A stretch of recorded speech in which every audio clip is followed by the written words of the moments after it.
அஸ்ஸலாமு அலைக்கும் வரஹ்மத்துல்லாஹி வரகாத்துஹு. வாங்க நம்ம சீக்கிரமாக செய்கிற ஒரு ரசம் நுணுக்கிட்டு செய்கிற ரசம் எப்படி செய்கிறன்றதை பலபலன்னு சோறு வடிக்கிறன்றதை நம்ம வீடியோவில் போய் பார்க்க. என்னோடய வீடியோ எல்லோரும் தொடர்ந்து பாருங்கள். தொடர்ந்து பார்த்த எல்லாருக்கும் ரொம்ப நன்றி. என்னோடய வீடியோ சப்ஸ்கிரைப் பண்ணாமல் வந்தீங்கன்னா சப்ஸ்கிரைப் பண்ணிக்கிறங்க. சப்ஸ்கிரைப் பண்ண எல்லாருக்கும் ரொம்ப ரொம்ப நன்றி. வாங்க இந்த ரசமும் சாப்பாடும் எப்படி செய்கிறத நம்ம வீடியோவில் போய் பார்க்கலாம். வாங்க ரசம் வைக்கிறதுக்கு முதல்ல நம்ம இந்த சைஸ் பெரிய தக்காளி எடுத்து வெட்டி வச்சுருக்கேன். இதை மிக்சியில் அரைச்சிக்கலாம், கையிலையும் கரைச்சிக்கிறலாம். கெட்டியாக அதுக்கு கரைக்கணும், அதனால் நான் மிக்சியில் வச்சுருக்கேன். அதே மாதிரி ஒரு ஸ்பூன் சீரகம் போட்டுக்கிடுவோம், ஒரு ஸ்பூன் மிளகு போட்டுக்கிடுவோம். இது நல்லா நீங்கள் அம்மி இருந்தால் அம்மியில் நுணுக்கிக்கிறங்க, மிக்சிலையும் அரைக்கலாம், இந்த மாதிரி இடிச்சுக்கலாம். இதை நல்லா நைஸாக இடிச்சிட்டு இந்த மாதிரி ஒரு இந்த முழு பூண்டை அதில் போட்டு இடிச்சுக்குவோம். நம்ம இடிச்சிட்டு வந்துடுவோம். முதல்ல இடிச்சிட்டு நெருன்னு பூண்டையும் நல்லா இந்த மாதிரி நச்சு வச்சுருக்கேன். தக்காளியும் இந்த மாதிரி கரர்னு அரைச்சி வச்சுருக்கேன். இப்போ ஆன் பண்ணிக்கலாம். நம்ம அதுக்கு ஒரு பாத்திரத்தை வச்சுக்கலாம்.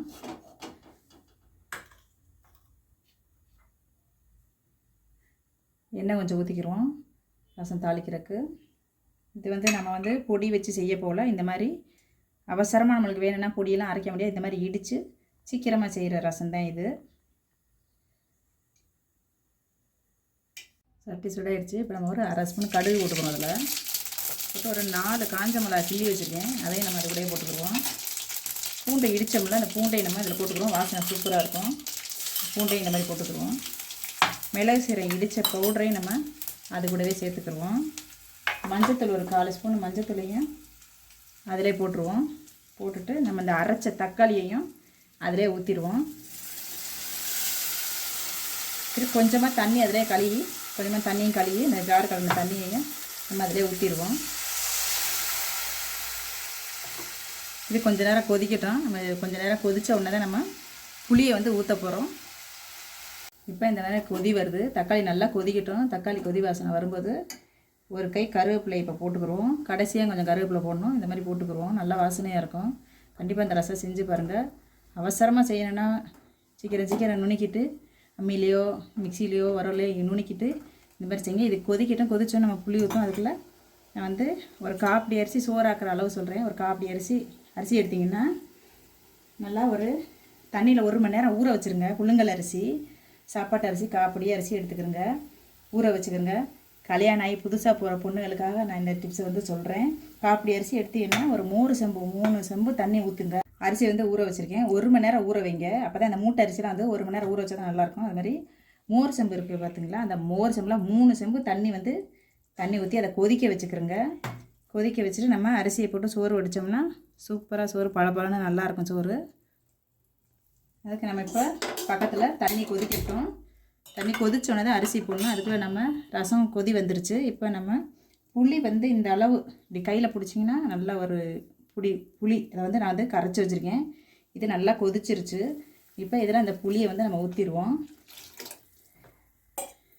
தண்ணி ரொம்ப ஊற்றிடாதீங்க. நம்மளுக்கு எவ்வளோ தேவையோ அதுக்கு தகுந்த மாதிரி காரம், புளிப்பு அதுக்கு தகுந்த மாதிரி நீங்கள் ஊற்றிக்கிடுங்க. இது நல்லா கொதிக்கட்டும்.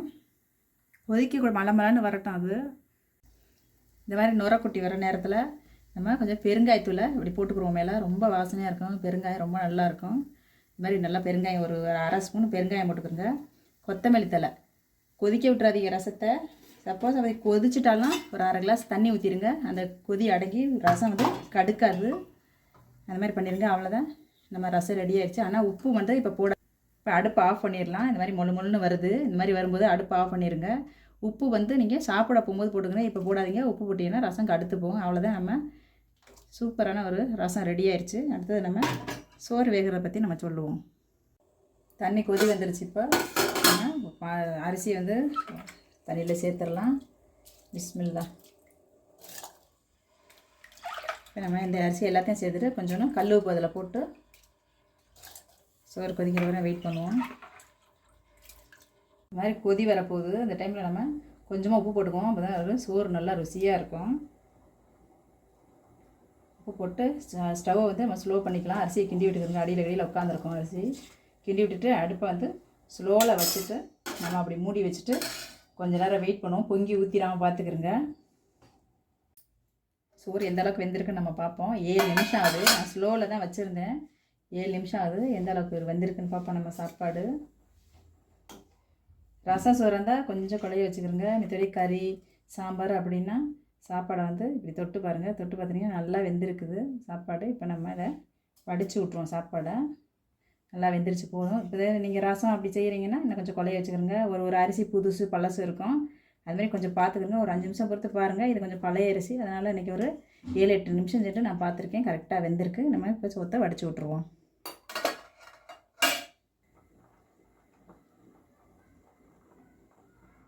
வந்து சோத்தை வந்து வடிச்சுக்கிடுவோம். பார்த்து வடிங்க, கையிலலாம் வடிச்சுக்கிறோம், பார்த்து வடிங்க. இப்படியே பிடிச்சிக்கிட்டே நில்லுங்க. ஒரு 5 நிமிஷம் நின்றீங்கன்னா போதும், தண்ணி வடிஞ்சிடும். விடுற மாதிரி பாத்திரம் இருந்தால் அப்படியே விடுங்க, இல்லைன்னா அப்படியே பிடிச்சிக்கிட்டே நில்லுங்க.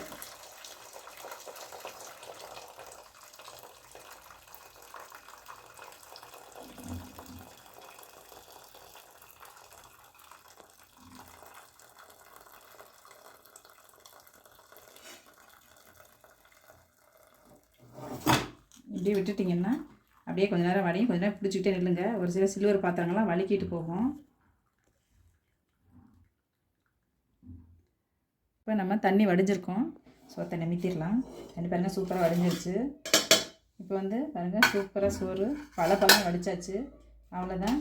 நம்ம சாப்பாடு இந்த மாதிரி தான் வடிக்கணும். புதுசாக கல்யாணம் பண்ணி போகிற பொண்ணுங்களுக்காக அந்த டிப்ஸு. இந்த ஒரு காப்படி அரிசிக்கு இந்த மாதிரி ஒரு மோர் செம்பில் 3 செம்பு தண்ணி ஊற்றினீங்கன்னாவே போதும். அரிசியை மட்டும் நீங்கள் 1 மணி நேரத்துக்கு முன்னாடி ஊற வச்சுருங்க. ஏன்னா இந்த ஊர் பக்கம் கிடைக்கிற அரிசியெல்லாம் வந்து அப்படி தான் இருக்கும். சூப்பரான சாப்பாடு ரெடி ஆயிடுச்சு. அவ்வளோதான். என்னோடய சேனலை தொடர்ந்து பாருங்கள். பார்த்து எல்லோரும் சப்ஸ்கிரைப் பண்ணுங்கள். சப்ஸ்கிரைப் பண்ண எல்லாருக்கும் ரொம்ப ரொம்ப நன்றி. வீடியோ தொடர்ந்து பாருங்கள். அஸ்ஸலாமு அலைக்கும் வரஹ்மத்துல்லாஹி வபரகாத்துஹு.